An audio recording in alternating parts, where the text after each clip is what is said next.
Assalamualaikum warahmatullahi wabarakatuh. Perkenalkan, nama saya Fitri Andini dengan NIM 210421188. Saya merupakan mahasiswi program studi Ilmu Administrasi Negara, Fakultas Ilmu Sosial, Universitas Negeri Padang. Baiklah, video ini saya buat untuk memenuhi tugas mata kuliah Komunikasi dan Advokasi Kebijakan dengan dosen pengampu yaitu Ibu Dr. Nora Eka Putri, SIP, MSI. Dimana pada video ini saya akan mempresentasikan materi pertemuan 6 terkait teknik-teknik komunikasi meliputi lobby, komunikasi perintah, dan human relation. Yang pertama adalah teknik lobby. Pengertian lobbying atau melobi dalam kamus Webster adalah melakukan kegiatan yang dimaksudkan untuk mempengaruhi pegawai publik, khususnya anggota legislatif dalam meloloskan peraturan. Dalam arti lain, kata lobby atau pelobi digunakan untuk merujuk pada orang yang melakukan lobby, dan kata pelobi digunakan untuk merujuk pada mereka yang melobi. Menurut Pramono tahun 1997, lobby adalah tekanan organisasi yang menggunakan berbagai teknik untuk membujuk orang agar membentuk hubungan yang menguntungkan. Menurut gagasan ini, pembangunan koalisi dengan organisasi yang menghargai kerjasama lebih diutamakan daripada lobby. Untuk mendapatkan informasi dan berkomunikasi dengan orang-orang penting juga digunakan. Lobby dapat dilihat sebagai persatuan yang menghasilkan hasil yang bermanfaat bagi kedua belah pihak. Terdapat beberapa teknik lobby.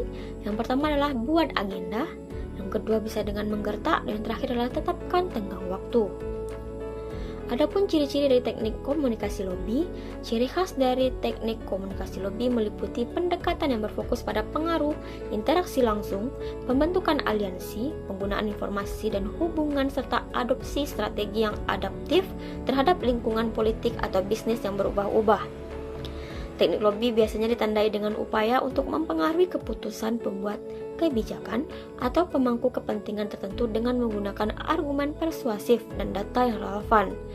Interaksi langsung antara pihak yang terlibat sebagai atau seperti perwakilan perusahaan atau kelompok kepentingan dengan pembuat kebijakan seringkali menjadi ciri utama dari teknik ini.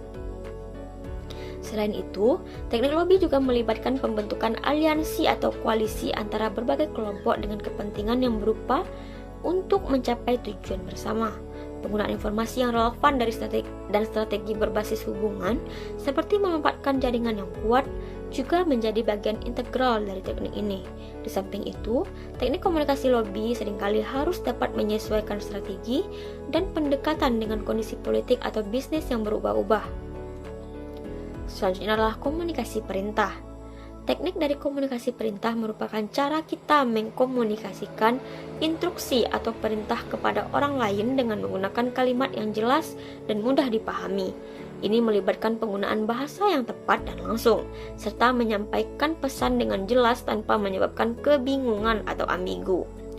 Komunikasi, contoh dari komunikasi perintah yaitu seorang komandan militer yang memberikan perintah kepada pasukannya untuk melaksanakan misi tertentu di medan pertempuran. Selain itu, komunikasi perintah juga membutuhkan penggunaan intonasi dan ekspresi wajah yang sesuai untuk menegaskan pentingnya pesan yang disampaikan. Penerima pesan diharapkan untuk mengikuti instruksi tersebut tanpa penundaan atau keraguan.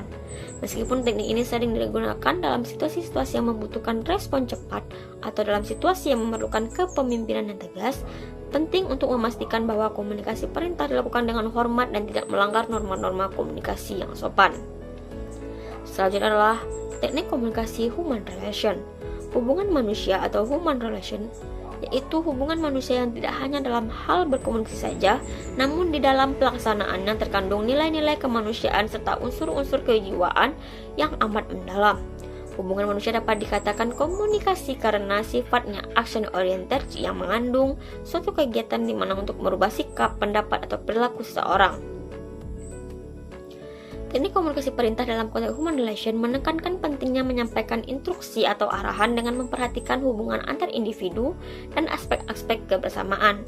Dalam teknik ini, pengirim pesan tidak hanya fokus pada kejelasan dan ketegasan pesan, tetapi juga memperhatikan empati, penghargaan terhadap penerima, dan pemahaman terhadap situasi psikologis dan emosional penerima.